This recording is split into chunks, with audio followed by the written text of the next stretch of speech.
Okay, by now I hope you've watched the previous two exercises, 716 and 717, that dealt with the left side there, the loan payment. Some of you were even on top of things enough, and you know who you are, for replying to my question at the end of the exercise.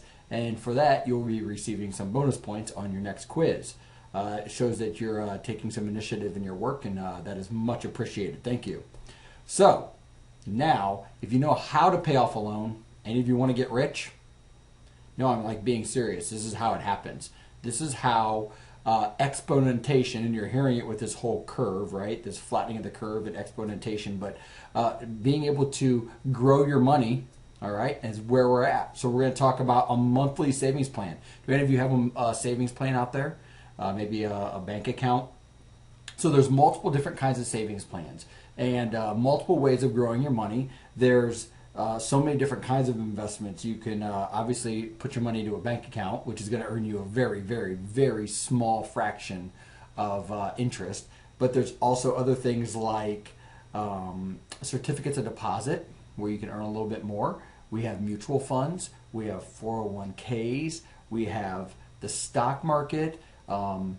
There's all these different opportunities, and so that's what this is going to break down to, is a savings plan.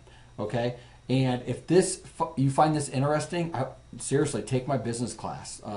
You'll learn so much more about the skills to do this, and not just watching the numbers grow. So in the meantime, let's get started with this. We're going to be dealing with a function called future value, FV, future value, and it's used to determine things as how much you will have in your savings account at any given point in the future if you would make monthly deposits or deposit some money into that account. We're going to assume that you've already included some money in your account, and I always like to use the example of seniors. You're about to graduate here, and you're going to get some graduation money. This is a great opportunity for you to put some of that away and start to grow your money. It's one of the few times in your life where you're going to get a large chunk of cash for just being you. So I would highly recommend you take advantage of that. So we're going to start with this, and we're going to use that example of a senior who's just graduated, and they're going to go or plan on going to school for 5 years. And while they're in school for those 5 years, we're going to put the number of years we're saving, all right? So we're going to write a formula now in cell H8 that determines the total number of deposits. Well, how many deposits are we going to have over 5 years if we make a deposit every month? What kind of formula would you write for that? So it's going to be equals the number of years, cell H7, times 12, right? 12 months in a year. So there's going to be a total of 60 deposits. Again, that 5 can change. What if we do 10 years? It's automatically going to update it for us. So that's why we write that formula. So the next part is cell H9. The amount that we want to save every month. We're going to keep this simple. All right, can all of you find a way of saving $50? Maybe some of you have jobs, maybe you don't. But let's just save $50 a month, just a minimal amount of money a month to put away from that job that you have, or maybe the lawn mowing or babysitting or whatever it might be. $50. Now, in cell H10, we're going to assume we already have $1,000. I don't know what you have. This is just a sample. I'm actually going to change these two also to include the dollar amount. That'll help it be a little more real. Now, interest rates. This is interesting, right? So here is your question for the day to post in Google Classroom. What is the current interest rate for your savings account at a bank? All right? For somebody like you. Seriously, go find it. And I want you to post in my Google Classroom what you find is your savings account. And if you don't have a bank, go find a bank. You can just Google this. What is the current savings account interest rate? Okay? We don't want to use that number. That's not going to do you much good. Instead, we're going to use a certificate of deposit called a CD. And we're going to use a rate of 5.25. All right? If you want to know how to get a certificate of deposit or a CD, again, take my business class or my accounting class, and you'll learn more about that. 5.25%.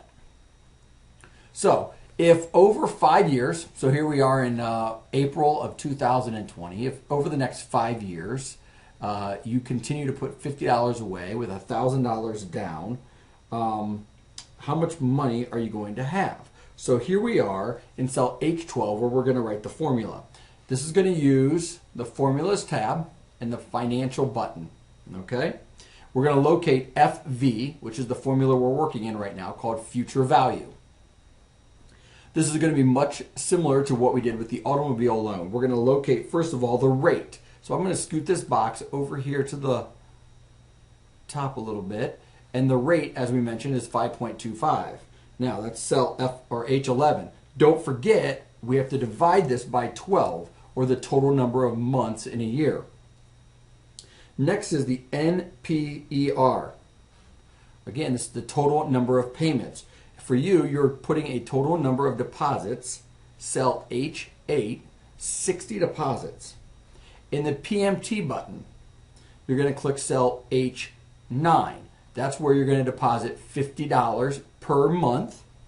And then the PV is your present value, and our present value is currently $1,000. Okay?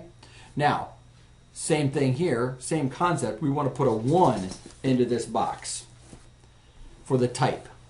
So, check this out.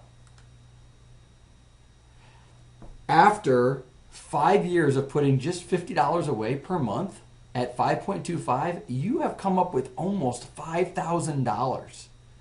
That's pretty cool, isn't it? Now, you want to really watch your money grow. Here's the things you need to do. First of all, you're young, and I know it's hard to think ahead to this, but start putting money away now.